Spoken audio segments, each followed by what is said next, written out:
नमस्कार दोस्तों, स्वागत है आपका मेरे channel read Acharya Prashant books with me पर। हम पढ़ रहे हैं आचार्य प्रशांत की शक्ति ये पुस्तक और आज हम शुरू करने जा रहे हैं इसका चौथा पार्ट। चौथा जो पार्ट है उसका टाइटल है नवरात्रि का असली अर्थ और मनाने का सही तरीका। अक्सर लोग धार्मिकता की ओर आते ही इसलिए है क्योंकि वो कुछ छोड़ना चाहते हैं, कुछ त्यागना चाहते हैं। और आप तथाकथित धार्मिक लोगों को देखेंगे तो उनमें एक खास रूखापन पाएंगे। अक्सर उनकी ऊंचाई नापने का पैमाना ही यही होता है कि उन्होंने क्या छोड़ रखा है, कि वो कितने अद्भुत है, असाधारण है। और असाधारण होने का अर्थ ही यही होता है कि वो सब कुछ जो साधारण है, सरल है, जीवन के सहज प्रवाह में सम्मिलित है, तुम उससे किनारा कर लो, तुम उसे हीन मानो, तुम उसे त्याज्य मानो। ये धार्मिकता की बड़ी विद्रूप परिभाषा है। वास्तविक रूप से धार्मिक व्यक्ति जीवन के साथ एक होता है। उसने अपने और जीवन के बीच की सारी दीवारें गिरा दी होती है।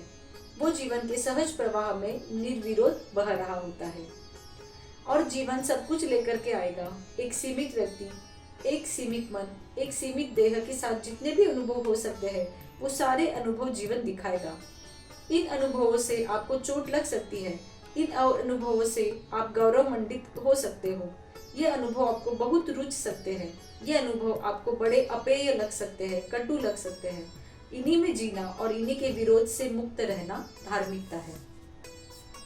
आप बैठ करके उपनिषदों का पाठ कर रहे हो और सूचना आ जाए कि आपके दोस्त की मौत हो गई है और आप कहे कि नहीं, अभी तो मैं गीता का पाठ कर रहा हूँ और कृष्ण यही तो समझा रहे हैं कि ना कोई आता है ना कोई जाता है। ऐसा कोई समय नहीं था है अर्जुन जब ये लोग नहीं थे, या तुम नहीं थे, या मैं नहीं था। तो खास गीता के पाठ के समय मैं मृत्यु की खबर को वजन कैसे दे सकता हूँ? यदि आप ये कह रहे हैं तो आप घोर अधार्मिक है। अब गीता को आपने नियम बना लिया है। अब गीता मात्र आपके लिए शब्द नहीं, आप भूल ही गए हैं कि गीताकार स्वयं मुरली भी बजाता था, हंसता भी था, रोता भी था और विरह वेदना में छटपटाता भी था। जापान की कहानी है। एक जैन गुरु थे, उनकी मृत्यु हो गई। उनके शिष्य विलाप करने लगे। जीवन भर आचार्य ने और उनके शिष्यों ने सबसे स्थिरता की और अनासक्ति की बातें करी थी। उन्हें देख करके यूं लगा था जो विराग की मूर्ति हो। और आज इस क्षण पर जब गुरु का देहावसान हुआ, शिष्य रोते नजर आए तो आसपास के लोगों ने आकर के कहा, आपके गुरु और आप तो कहते थे कि सब कुछ शून्य है, देह द्वैत है, शरीर प्रतीति मात्र है, एक आंतरिक परम शून्यता है और वही एकमात्र सत्य है, तो अब ये रोना कैसा? उन्होंने कहा, ठीक, शून्य है, सत्य है, पर हम तो देह के लिए रोते हैं। सत्य के लिए कौन रो रहा है? शून्य के लिए कौन रो रहा है? गुरु थे, प्यारे थे, हमें उनका शरीर भी प्यारा था। शरीर चला गया है, हम शरीर के लिए रो रहे हैं। इतना भी हक नहीं है हमें? ये धर्म है। जब आप आत्मा के समक्ष समर्पित होते हैं तब आपको ये अधिकार मिल जाता है कि आप निसंकोच संसार के हो सके। हम कहाँ निसंकोच संसार के हो पाते हैं? हम तो डर जाते हैं। संसार कौन नहीं है जिसे दुश्मन न प्रतीत होता हो? कौन नहीं है जिसने संसार के खंड न कर रखे हो? कौन नहीं है जिसने अपनी सुरक्षा के लिए दीवारें न बना रखी हो? धर्म सत्य सत्य जपने का नाम नहीं है।